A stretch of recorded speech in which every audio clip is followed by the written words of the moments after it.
I thought that I would give a little bit of an update as to the cromolyn sodium and where I'm at with that whole journey. So a couple of weeks ago, I tried cromolyn sodium for the first time and was kind of nervous to try it because didn't really know how it was going to affect me. Didn't know if it was going to make things worse or help, or, what was going to happen. I tried to research before I took it to find other people who had the same kind of anxiety as I did about it, and see their experience with it. And I found a lot of information out there where people were saying that it made their issues worse. Some people said it made it a lot better. And a lot of people were saying that they were really nervous, that they just didn't know, because they experienced so many reactions from histamine overload and all of that, they didn't know if taking a new medication like cromolyn was going to cause issues for them. So I thought that I would just document my personal experience with it because I know I certainly felt that way, and I felt really scared, um, nervous, just really overwhelmed with it, just wondering if it was going to make things worse for me. And of course, my experience is different than other people, so my experience might not be the same as somebody else, but I thought that I would just kind of document and share as I go along. So a few weeks ago, when I decided to take the cromolyn for the first time, I was supposed to take it 4 times a day, once before every meal and then once at bedtime. And I started a little bit later in the day when I took it. So if I was going to take the full amount of doses for the rest of the day, I would have been taking 3 um, that day. But my plan was to kind of try to go slower. So my plan was to start off taking it once a day, and then the next day take it twice, and then the next day take it 3 times, and then 4 times, and then from there on out just continue. So after I took the first dose, the first time that I took it, I felt okay. I didn't feel any sort of reaction. I didn't feel like, I was on the verge of having one. And so I felt confident to continue the rest of the day taking the remainder of the doses that I was supposed to take. So the next dose that I took was about 4 hours later. And after I took it, I noticed that about 15 minutes after I took it, I noticed I had a headache on the top of my head, like right around this area. There was like a really pressure kind of a headache. It was out of the ordinary for me. Usually when I get headaches, they don't quite feel like that. So I knew for certain it was from the cromolyn. It was really strange. It felt just kind of funny. And it lasted about 4 minutes and then it went away. So I thought, well, that was kind of weird, a little bit uncomfortable, but it wasn't so bad that it would make me, not take the next dose. So the next dose came around about 4 hours later. I took that, and I took my Zyrtec right around the same time as well, before bed. And so then about a half an hour later, I went to go brush my teeth, and I noticed a hive was developing on my cheek right around this area. And a pretty decent size. I usually don't get like really big hives. Usually when I get them, they're like around my eyelids, and then like angioedema. Mostly the angioedema is right over here. But so the hive was on my cheek. I was experiencing a sore throat as well.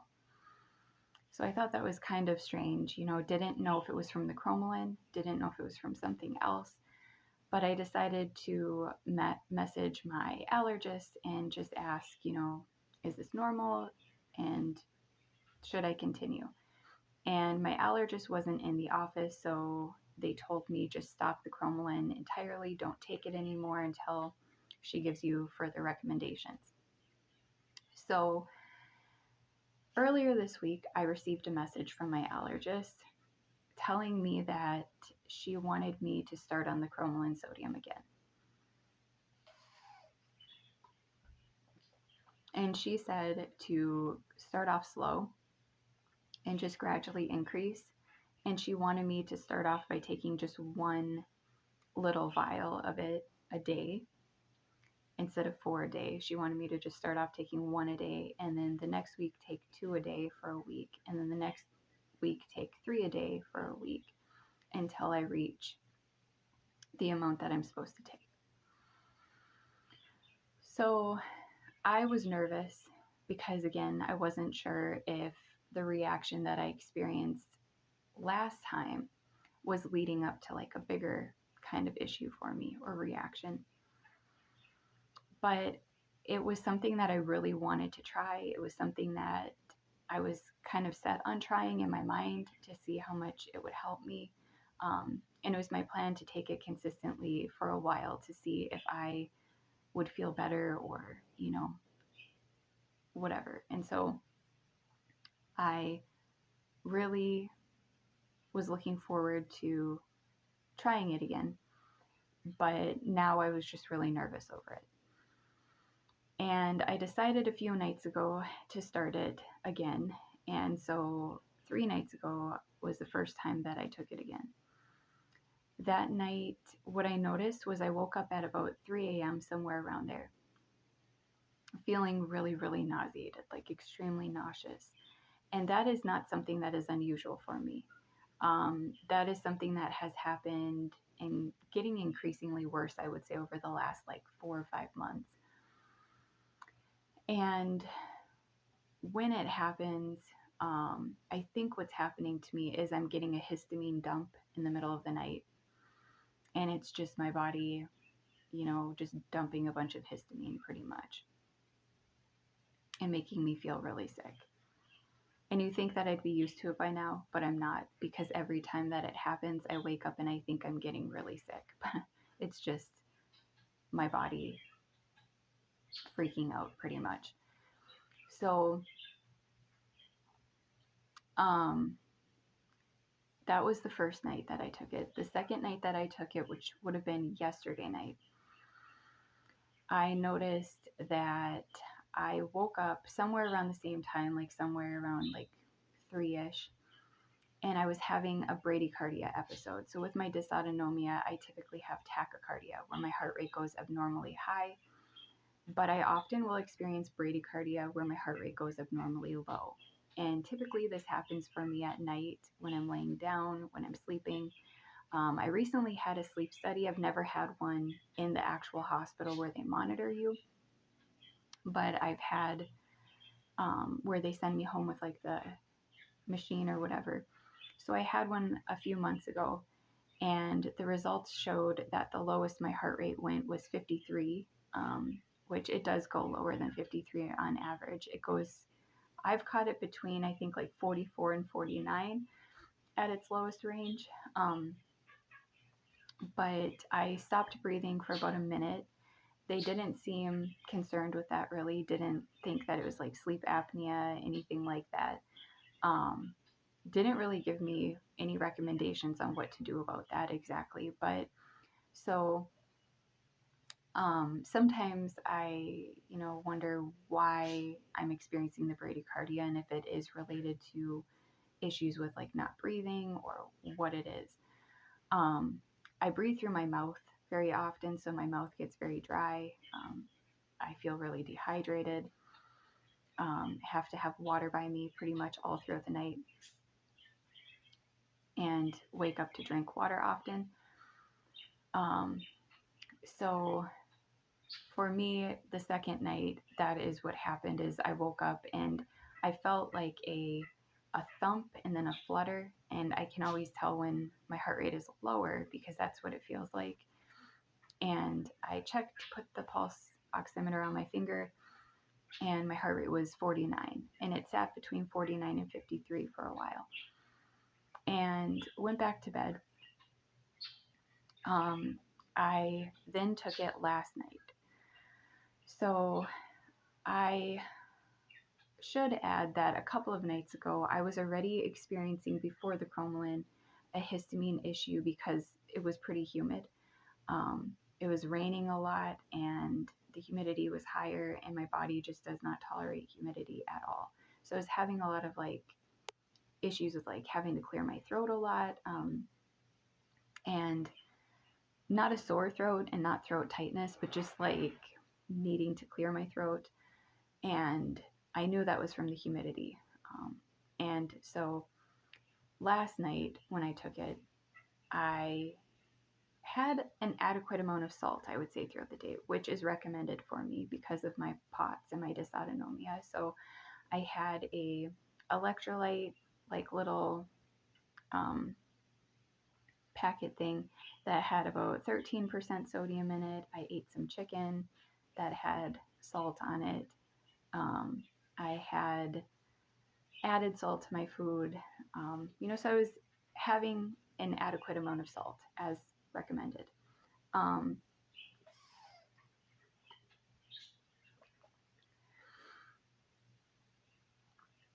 Drinking a lot of water as well.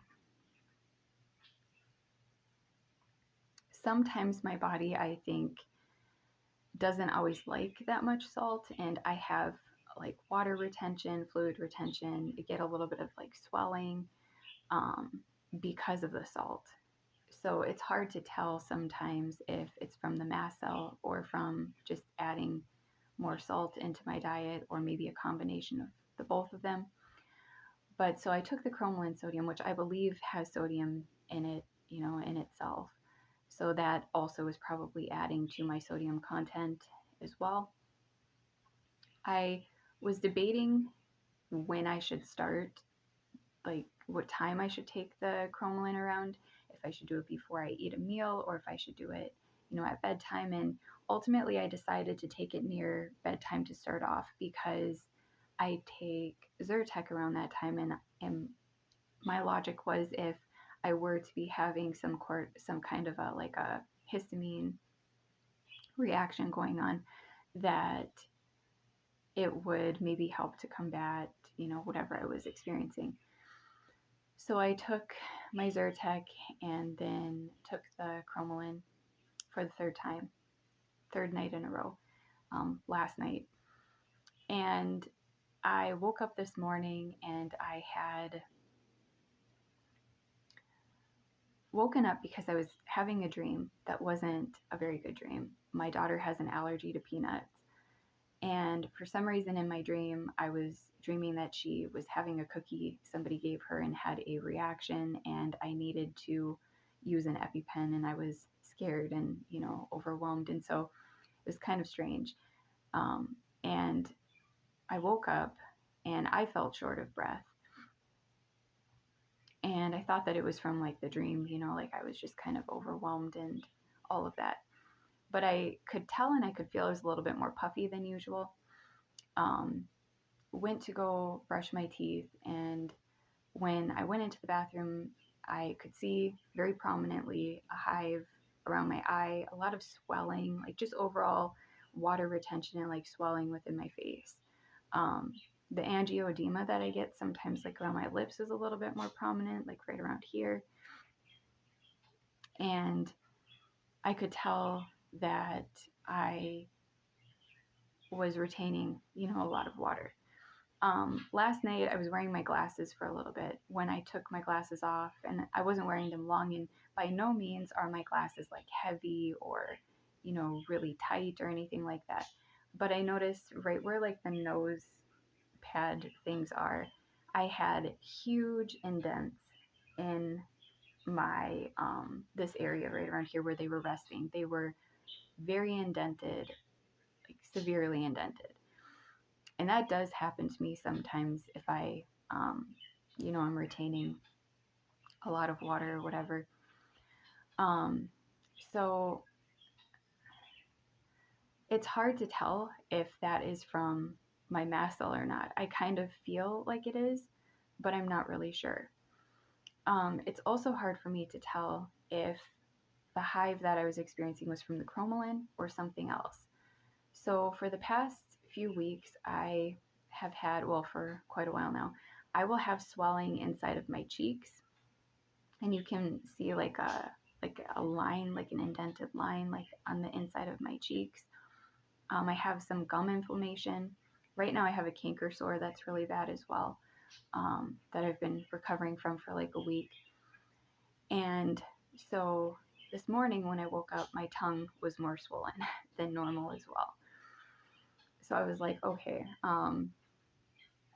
clearly my body is reacting to something, not really sure what, don't know if it's the cromolyn sodium or not. The only thing that was kind of different yesterday for me would have been I made my daughter some banana muffins. And I don't do well with banana lately because of the histamine in the banana. I tried a muffin for her. I didn't actually eat one, but I tried it to see if it was okay, if it tasted okay, and all of that. And chewed it, spit it out, brushed my teeth, just because banana can be something that is triggering to me. She does well with bananas. She does well. She does okay with that. So I decided to make them for her. When they were cooking, I noticed I did get really sensitive to the smell of the banana muffins cooking.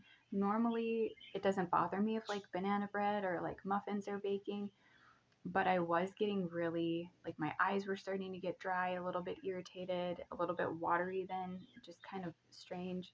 Um, I opened the door to kind of air it out a little bit, and it still seemed like it was kind of just really a lot for me, I guess. Um, and that is something that I think is related to the mast cell for me and just being overly sensitive to smells and not really knowing which ones are going to trigger me when. So I had that last night that happened close to when I went to bed. And then I also had opened a small package of like fruit snacks and never had them before. So it was the first time that I tried them. And I had just one. There was a flavor in there, like I think it was peach. So I ate that one. It tasted more like pineapple to me. It was just kind of off-putting. Pineapple isn't something I tolerate either very well, and so I was I didn't eat any more of them. It was just that one. So those were things that were kind of different for me yesterday as well. But yeah, I'm not sure what caused the hive or the swelling. I don't know if it was the cromolyn. I don't know if it was something else. So I'm just struggling right now, whether or not I should continue on it and take it again, or if I should stop. Um, One of the things that I noticed the first 2 nights that I took it was after I took it, I don't know how to really describe this feeling or not, and hopefully, people can kind of understand what I'm talking about here, but I take an antacid for the mast cell, but I also take an antacid because I have a little bit of acid reflux. And I've had sometimes where I've experienced almost like an ulcer-like feeling in my stomach. Um, so it's almost like a burning kind of feeling. And I noticed that the first 2 nights that I took the cromolyn, I didn't notice it last night. And so I don't know if that was also a side effect or a reaction from that. But overall, I am just trying to figure out if I should continue on it or not. And I just thought that I would share and document as I go, along my journey with it. And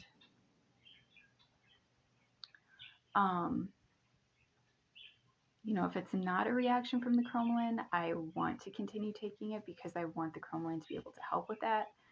But if it is, obviously I don't want to, take it and then make it worse and get a reaction from the medicine. So I don't know what I'm going to do. I don't know exactly what I'm going to decide. I guess that I will just see as I go and just kind of keep, documenting. So the hive is still by my eye over here. It itched a little bit, but it's not too bad. And the tongue swelling, I think, is what was most concerning to me. And just the overall water retention. But I don't know, maybe it will get better. I also wanted to update every week for the next 6 weeks as I stick to this diet that I've been eating, which is gluten free, dairy free, um, and low histamine. I haven't been perfect with it, but I've been doing pretty good. I've noticed a couple of things that have gotten a little bit better, which is less bloating and less gas. So, those two things are things that I really had a lot of. And they're things that I have noticed have decreased this past week for me pretty significantly. I guess that I'll see as I go, further along, um, how it is and if that continues or if it changes.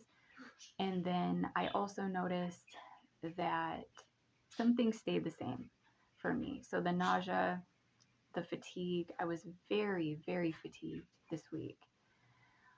Um, and typically I'm really fatigued as it is, but it was even worse than my typical fatigue.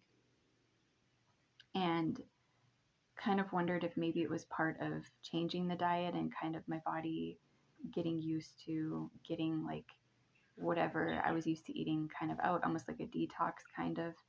Um, or if it was just that I was in one of my flare ups where I just didn't feel good and was really fatigued.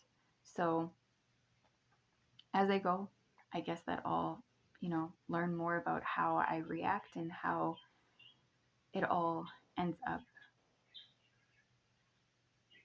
turning out in about 6 weeks from now. And that's when I plan to kind of reintroduce some things that I've been avoiding to try to see if I can pinpoint certain triggers. But clearly, something is still going on, even though, I have made changes for about a week now. I'm trying not to let it discourage me and make me just, give up on it all. And I'm going to continue with it and hope that my body adjusts and it does get better. But yeah, I thought it would just be interesting to kind of see the progress as it goes. So I will just make another video next week at this time for week 2 to document how I'm doing then and what I notice and what feels the same or different or anything like that.